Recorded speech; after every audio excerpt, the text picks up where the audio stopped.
Hey, podcast listeners, it's Leah with another Roundtable replay. So, weird times right now, really weird times. We are in the midst of a reset, a major reset in how we get things done and how we can stay productive. You might be one of the many millions of workers who are now having to work remotely, and maybe you're working remotely with kids who can only be in front of screens so many hours of the day. So how do you actually ensure that you get something done and keep moving things down the field, so to speak, and don't fall down a spiral of self-recrimination of not being as productive as maybe you once were? So I'm recommending a podcast this week from 10% Happier with Dan Harris, where he interviewed an author, Jocelyn Glei, who writes about creativity, managing burnout, and her recent book is Unsubscribe: How to Kill Email Anxiety, Avoid Distraction, and Get Real Work Done.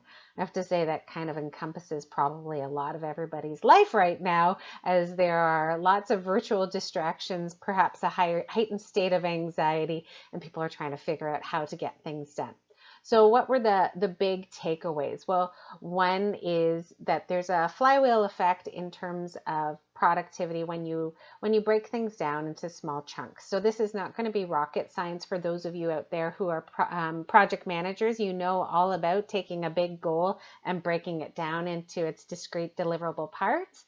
But just having that big, hairy, audacious goal down the road to get done is not going to help with managing your anxiety. So start thinking through, even if you had broken it down into smaller chunks, think about even smaller chunks. Like, what do I need to get done this week? What are my top priorities for this week? And build in a bit of time for reflection at the end of the week of what were you able to accomplish. And reward yourself, be proud of yourself for maybe you didn't get 100% done, but what of it did you get done? Maybe it was 60%. So amplify how you got to that 60%. So building in not only breaking your large deliverables into small chunks, but then building in time for reflection so that you can amplify what worked are two big takeaways from the podcast. The other thing, there was a term that I hadn't heard before. Maybe you've heard it, but it's called the Hofstadter Principle. So basically saying humans are terrible at estimating how long something is going to take to complete, especially if it's new or creative venture.